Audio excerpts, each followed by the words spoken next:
কয়েকদিন আগেই পশ্চিম মেদিনীপুর জেলার পিংলা বিধানসভার অন্তর্গত খড়গপুর ২ নম্বর ব্লকের বারবাসী এলাকায় ধানের ক্ষেত থেকে উদ্ধার করা হয় এক বিজেপি কর্মীর মৃতদেহ।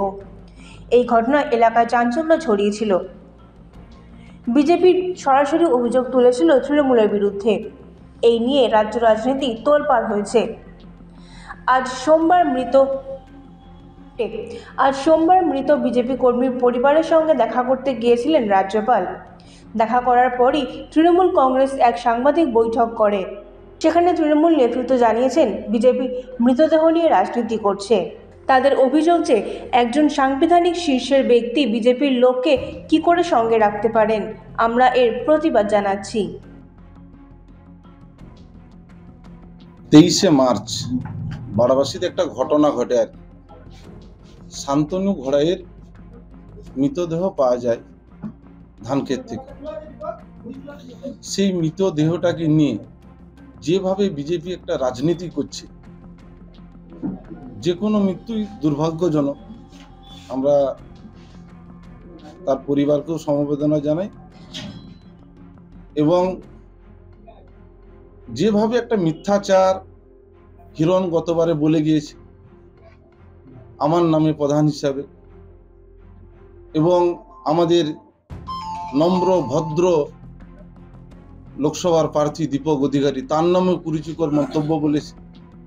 এবং আজকেও দেখেছি রাজ্যপাল সাহেব এসেছিলেন, আমরা তাকে স্বাগত জানিয়েছি এবং রাজ্যের সাংবিধানিক পদে সর্বশ্রেষ্ঠ আছেন, তাই উনি এসেছেন।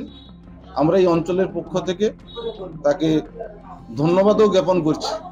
কিন্তু আমরা দেখতে পেয়েছি আজকে তার সঙ্গে বিজেপির নেতারা লাইন দিয়ে যাচ্ছে।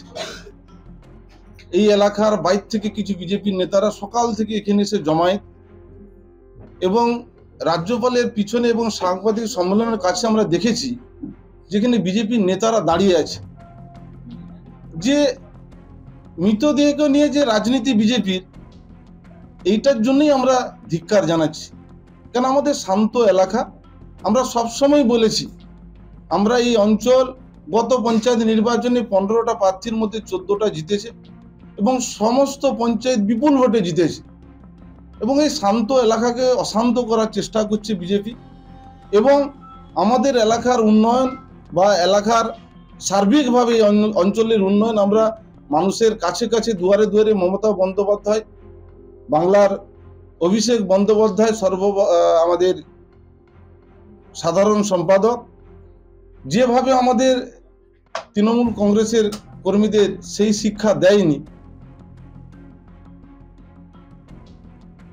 পিংলা থেকে নিজস্ব প্রতিনিধির রিপোর্ট, এএনএম নিউজ।